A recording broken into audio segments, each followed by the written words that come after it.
Good morning to you all, and apologies I joined late. The usual delays and other engagements, but Azan spoke on behalf of both of us, and with our excellent moderator, that I'll react to your comments, and as always, I'll emphasize issues related to means of implementation and finance in particular. Thank you.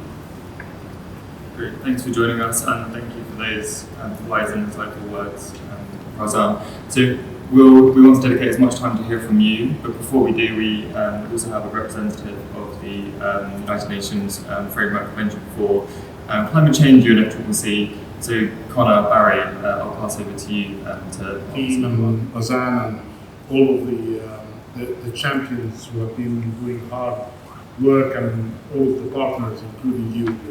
I just have quick reactions, perhaps based on this strong plea or request and emphasis on do something real, like you said. To do something real with success, and we have seen many successes, especially in this COP. We always need better data and information coming from the real world. And of course, without bias, what I normally do, we need adequate finance, and we need effective implementation at the local level. So it's basically those three that can really get us within good accountability framework what we're after. And I know the emphasis on oceans 3 times, sustainable agriculture, energy transition, forests, and of course some cross-cutting issues. And I think it's very much the case that we need to distinguish between these targets and the ultimate targets of the people and the planet. I heard you carefully when you mentioned issues related to inclusiveness, including the connecting more and further with local communities and the indigenous people. And I think this COP had done well on that, but there are no limits of doing good things, but that needs to be continued. On the domestic engagements, we are faced with 2 systems when it comes to governance at the country level. Federalized systems that have more flexibility in getting the local level engaged internationally. And then we have the centralized system that is normally get all of these buffers. And there are always discrepancies, but I think by having more than 1,000 mayors here, and the community is more involved, this is a person that we need to be building on. On issues related to what was not mentioned, I'm very worried, and through your work, I need you please to help us with areas of great concern that people are shying away from considering. First, the spillovers of protectionist measures under green notions, and there is now, unfortunately, something called green protectionism. Advanced by some of the rich countries of the OECD, while they have good intentions, but their impact on the value chain have been really realized, especially by the small and medium enterprises, as counterproductive. And have very question marks about measures, including the CBAM. We don't have a formalized position yet. It just concerns on how the hard-to-abate sectors can benefit from the call for getting actions under the CBAM.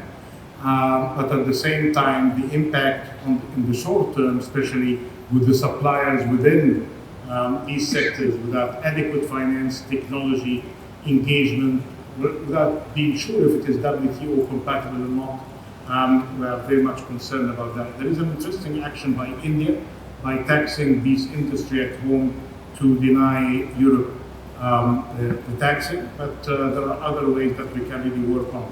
So trade, investments, and spillovers.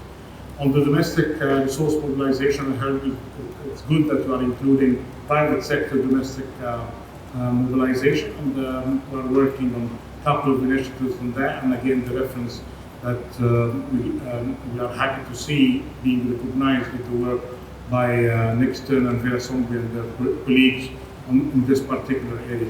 Then 2 quick things. One on the CSR, and I think we are going now beyond the voluntary nature of the CSR into more formalized approach on ESG. And I like to alert you to 3 of the good reports that I came across as reference to build on, given that we don't have a metric internationally recognized for ESG, and that's why it's responsible for greenwashing to a great deal. One has been produced in India by Mahindra Group, and the other one by Deports here in the UAE, and the third is by SK in Korea. I'm considering them not as the gold standard of writing the ESG, but basically they are being done in-house, benefiting from international best practices and asking for more feedback. So it's not telling us that this is the best that we can do on the ESG reporting, but they are telling us this is a start, please help us to improve it down the road. And then the very final thing, I think we need really to deal with the issue of timeline, because some of the great successes here in COP28 have been done because there was a clear mandate that came from COP27, like the loss and damage, that the time we meet in Dubai, we need to have 1 to 3. The same for the replenishment of the Green Climate Fund, the same for the good work of the announcements of the 30 billion. There was a team with a timeline, with responsibility, with accountability. I think in the absence of a name of a president, there is always going to be a COP29, but we need to work on that timeline. But I think there could be 2 opportunities with Brazil as chairing the G20 and hosting COP30. So I think we need really to align our work on that, and in between there will be the summit for the future in the UN, and almost all of what you mentioned, not just under the climate agenda, but under the sustainable development goals, under the reforms of the global financial architecture, and the work on biodiversity, they are being captured. So we don't need to miss the opportunity. I won't say in November 2024, but September 2024, and the summit for the G20 as well. Thank you.